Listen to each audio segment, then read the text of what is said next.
भारत में one nation one election code की जरूरत है। एक यूनिफॉर्म इलेक्शन कोड की तत्काल जरूरत है, क्योंकि जिस तरीके से इस बार का चुनाव झूठ के दम पे लड़ा गया, फर्जीवाले से लड़ा गया, झूठे बयान, झूठा मैनिफेस्टो, झूठा वादा, वो पूरी तरीके से संविधान की धज्जियां उड़ा रहा है। संविधान का आर्टिकल 324 कहता है कि भारत में फ्री एंड फेयर इलेक्शन होना चाहिए, निष्पक्ष इलेक्शन होना चाहिए, स्वतंत्र इलेक्शन होना चाहिए और इलेक्शन में कोई झूठ, फरेब, धोखा नहीं होना चाहिए। लेकिन इस बार के इलेक्शन में झूठ, फरेब, धोखा का कहते नहीं एकदम एक्सट्रीम हो गया। पहले झूठे वादे किए गए, 1-1 लाख रुपए दूंगा, किसी ने कहा हम 2-2 हजार रुपए देंगे हर महीने, किसी ने कहा हम 8,500 रुपए हर महीने देंगे, जबकि भारत के पास पैसा नहीं है। 225 लाख करोड़ का कर्जा पहले ही है। और ये सब इसलिए हो रहा है क्योंकि भारत का कानून महाघटिया है। 1951 में जो रिप्रेजेंटेशन ऑफ पीपल एक्ट बनाया था नेहरू जी ने, वो महा सड़ा हुआ है, एकदम घटिया है। उसी की वजह से झूठ भी चल रहा है, फरेब भी हो रहा है, धोखा भी हो रहा है, अलगाववादी भी संसद में पहुंच रहे, खालिस्तानी भी संसद में पहुंच रहे, अनपढ़, अनाड़ी, गंवार भी संसद में पहुंच रहे, माफिया भी संसद में पहुंच रहे, पॉलिटिकल पार्टियों का टिकट खरीद रहे और उसके बाद संसद में पहुंच जा रहे। इसीलिए इससे बचने के लिए भारत में एक यूनिफॉर्म इलेक्शन कोड की जरूरत है, एक समान चुनाव संहिता की। सबसे पहले मिनिमम क्वालिफिकेशन तय होनी चाहिए। जैसे आईएएस बनने की मिनिमम क्वालिफिकेशन है, क्लर्क बनने की मिनिमम क्वालिफिकेशन है, हवलदार, थानेदार बनने की मिनिमम क्वालिफिकेशन है, ऐसे सांसद और विधायक की मिनिमम क्वालिफिकेशन तय होना चाहिए। मैक्सिमम एज लिमिट तय होना चाहिए। जैसे सारी पब्लिक सर्वेंट में जो पब्लिक सर्विसेज हैं वहां पे मैक्सिमम एज लिमिट तय होती है, ऐसे चुनाव लड़ने की भी मैक्सिमम एज लिमिट तय होनी चाहिए। जैसे प्रत्येक पोस्ट के लिए कॉम्पिटिटिव एग्जाम होता है, चाहे वो क्लर्क के लिए एग्जाम होता है, चाहे वो आईएएस के लिए एग्जाम होता है, चाहे पुलिस बनने के लिए होता है, या वैसे ही एक भारत में लेजिस्लेचर एलिजिबिलिटी टेस्ट होना चाहिए। सांसद, विधायक के लिए भी एक बाकायदा एग्जाम होना चाहिए। एक व्यक्ति को 2 जगह से चुनाव लड़ने की अनुमति नहीं मिलनी चाहिए। जब आम जनता 2 जगह से वोट नहीं दे सकती तो उसको 2 जगह से चुनाव लड़ने की अनुमति क्यों मिलनी चाहिए? पॉलिटिकल पार्टियां अगर किसी भी सजा याफ्ता को पदाधिकारी बनाए, अगर पॉलिटिकल पार्टियां किसी भी सजा याफ्ता को टिकट दें, पॉलिटिकल पार्टियां किसी ऐसे व्यक्ति को पार्टी का पदाधिकारी बनाएं या टिकट दें जिसके खिलाफ गंभीर अपराध में चार्ज फ्रेम हो चुका है कोर्ट के जरिए, उस पॉलिटिकल पार्टी की मान्यता रद्द होनी चाहिए। जब तक ऐसा नहीं होगा तब तक पॉलिटिकल पार्टियां पैसा लेके अपराधियों को, भ्रष्टाचारियों को, माफियाओं को ऑफिस बीरर भी बनाती रहेंगी, पार्टी महासचिव, पार्टी अध्यक्ष भी बनाती रहेंगी और उनको टिकट भी देती रहेंगी, क्योंकि वो तो उनके पास तो 50-100 करोड़ रुपए होता है लोकसभा का टिकट खरीदने के लिए, राज्यसभा का टिकट खरीदने के लिए और विधानसभा का टिकट खरीदने के लिए। इसी तरीके से मैनिफेस्टो यूनिफॉर्म होना चाहिए, स्टैंडर्ड होना चाहिए। भारत में मैनिफेस्टो का कोई स्टैंडर्ड फॉर्मेट नहीं है। हर एक पॉलिटिकल पार्टी स्वतंत्र है अपना अपना मैनिफेस्टो ड्राफ्ट करने के लिए। किसी भी पॉलिटिकल पार्टी को ये बताने की जरूरत नहीं है कि जो वो वादा कर रही है उस वादे को कितने दिन में फ्रेम करेगी, पहले साल में कौन कौन सा वादा पूरा होगा, दूसरे साल में कौन कौन सा वादा पूरा होगा, तीसरे साल में कौन कौन सा वादा पूरा होगा। और जिस वादे को पूरा करने में पैसा खर्च होना है वो पैसा कहां से आएगा? चाहे वो स्टेट इलेक्शन हो, चाहे सेंट्रल का इलेक्शन हो, किसी भी पॉलिटिकल पार्टी को ना तो टाइमलाइन बताने की जरूरत है कि जो वो वादा कर रही है वो कौन कौन सा वादा कितने दिन में पूरा होगा, ना उसको ये बताने की जरूरत है कि जो वो वादा कर रहे हैं उसमें जो पैसा आएगा, जो लागत आएगी, वो कहां से आएगा। इसी तरीके से वोटिंग कंपलसरी होना चाहिए। अब समय आ चुका है कंपलसरी वोटिंग किया जाए और आधार बेस्ड वोटिंग किया जाए। जो लोग मान लीजिए दूर रहते हैं, बाहर कहीं नौकरी करते हैं, घर पे आ नहीं सकते, अपने बूथ पे नहीं आ सकते, तो ठीक है, उनको आधार बेस्ड वोटिंग की सुविधा मिलनी चाहिए। अगर आधार का उपयोग करके बैंक से पैसा निकाला जा सकता है तो आधार का उपयोग करके वोटिंग नहीं हो सकती क्या? बिल्कुल हो सकती है। टेक्नोलॉजी आ चुकी है, ऐसी एडवांस हो चुकी है। वोटर लिस्ट कॉमन होनी चाहिए, one nation one voter list.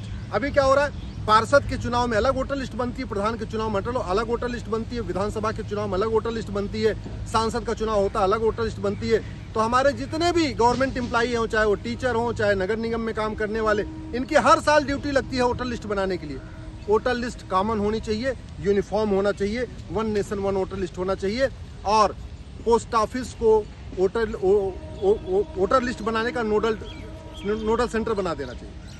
भाई अपना राशन कार्ड हम घर बैठे नहीं बनता ना, राशन कार्ड बनवाने जाते हैं, हम अपना आधार बनवाने जाते हैं, हम अपना ड्राइविंग लाइसेंस बनवाने जाते हैं, हम अपना बाकी सारे पासपोर्ट बनवाने जाते हैं, बर्थ सर्टिफिकेट बनवाने जाते हैं। कुछ भी घर बैठे बैठे नहीं आता।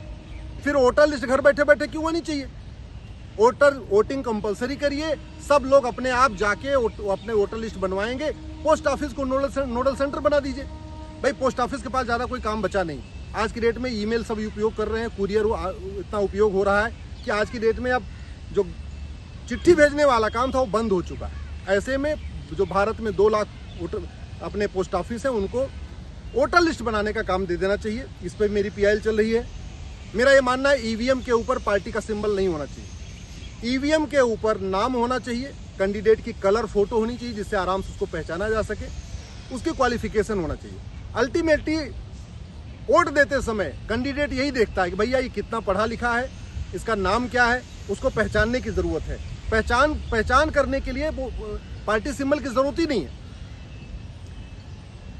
ईवीएम पे पॉजिटिव और निगेटिव बटन होनी चाहिए, यानी हर कैंडिडेट के नाम के सामने एक ग्रीन बटन, एक रेड बटन। आपको कैंडिडेट पसंद है तो आप ग्रीन बटन दबा दीजिए, आपको कैंडिडेट नहीं पसंद है तो रेड बटन दबा दीजिए। मेरा ये मानना है कि ग्रीन और रेड का कॉन्सेप्ट भी इंप्लीमेंट होना चाहिए। इलेक्शन कमीशन का अपना इंडिपेंडेंट सेक्रेटरिएट होना चाहिए, जैसे लोकसभा का इंडिपेंडेंट सेक्रेटरिएट होता है, राज्यसभा का इंडिपेंडेंट सेक्रेटरिएट होता है, सुप्रीम कोर्ट का अपना सेक्रेटरिएट है, हाई कोर्ट का अपना सेक्रेटरिएट है। लेकिन इलेक्शन कमीशन के पास कोई सेक्रेटरिएट नहीं है। तो उनके यहाँ जो लोग काम करने वाले हैं वो गवर्नमेंट एम्प्लॉई होते हैं, सरकार उनको जब मन करती भेजती, जब मन करती बुला लेती है। अब उनके ऊपर हमेशा तलवार लटकी रहती है कि हम यहाँ का कोई ऐसा काम कर दे, पता चला हमको ट्रांसफर कर दिया जाए। इसलिए इलेक्शन स्वतंत्र करने के लिए, इलेक्शन को निष्पक्ष करने के लिए इलेक्शन कमीशन का अपना खुद का सेक्रेटरिएट सचिवालय भी होना चाहिए। डोनेशन पॉलिटिकल पार्टियों का 100% कैशलेस होना चाहिए, कैश में कोई डोनेशन नहीं। आज की डेट में भारत के पास ऐसा कोई परिवार नहीं है जहां ATM, Paytm, Bhim, UPI, debit card, credit card use नहीं हो रहा है। इसलिए पॉलिटिकल पार्टियों को कोई भी कैश में डोनेशन मान्य नहीं होना चाहिए। 100% डोनेशन ऑनलाइन होना चाहिए, बैंक के थ्रू होना चाहिए, डिजिटल होना चाहिए, कैश में होना ही नहीं चाहिए, कैश में बैन होना चाहिए। पॉलिटिकल पार्टियों को आरटीआई के दायरे में लाना चाहिए, पता तो चले किस पॉलिटिकल पार्टी को कितना चंदा मिला है, किससे चंदा मिला है, कहाँ से चंदा आया है, आरटीआई के दायरे में आना चाहिए।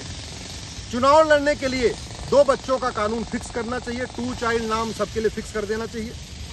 इसी तरीके से वोट काउंटिंग करने के लिए टोटलाइजर का यूज करना चाहिए। आदमी अगर कोई झूठा एफिडेविट दे रहा है, उसके चुनाव लड़ने पे लाइफ बैन होना चाहिए। और फेक न्यूज और पेड न्यूज को गंभीर अपराध घोषित करना चाहिए। अगर हमने एक नई भारतीय चुनाव संहिता बनाया, एक 1 नेशन 1 इलेक्शन कोड बनाया, और ये जो मैंने आपको बताया 20 पॉइंट बताया है, इनको इनकॉर्पोरेट कर लिया, तो जैसे हमें बेस्ट टैलेंट मिलता है आपको इंजीनियरिंग में, जैसे बेस्ट टैलेंट आता है आपके मेडिकल में, जैसे बेस्ट टैलेंट आता है आपके जुडिशियल सर्विस में, बेस्ट टैलेंट आता है आपके एडमिनिस्ट्रेटिव सर्विस में, जैसे अच्छे टैलेंटेड लोग आईएएस बनते हैं, आईपीएस बनते हैं, वैसे ही अच्छे लोग, टैलेंटेड लोग सांसद बनेंगे, विधायक बनेंगे, पार्षद बनेंगे, प्रधान बनेंगे। और नहीं तो ये झूठ का बोलबाला चलता रहेगा, पाखंड का बोलबाला चलता रहेगा। लोग कविता पाठ सुना के, शेरो शायरी सुना के ऐसे अपना काम चलाते रहेंगे। वेतन भत्ता, गाड़ी बंगला उनको मिलता रहेगा, काम कुछ नहीं करेंगे। जैसे डॉक्टर का काम है इलाज करना, ड्राइवर का काम है बढ़िया गाड़ी चलाना, टीचर का काम है अच्छी तरीके पढ़ाना, मिस्त्री का काम है अच्छी तरीके घर बनाना, वैसे ही सांसद विधायक का काम होता है अच्छा कानून बनाना। लेकिन अच्छा कानून तब बनेगा जब ये सांसद विधायक अनपढ़, अनाड़ी, गंवार नहीं होंगे, चुटकुला सुनाने वाले नहीं होंगे, शेरो शायरी वाले नहीं होंगे, झूठ बोलने वाले नहीं होंगे, बल्कि पढ़े लिखे होंगे, अच्छे संस्कार वाले होंगे, और उनको संविधान कानून का ज्ञान होगा, उनको विदेशों में क्या हो रहा है उसका ज्ञान होगा। तभी कानून बदलेगा, और कानून बदलेगा तो व्यवस्था बदलेगी, व्यवस्था बदलेगा तो समाज बदलेगा। नहीं तो ये जैसे चल रहा है इससे भी बुरा दिन आएगा।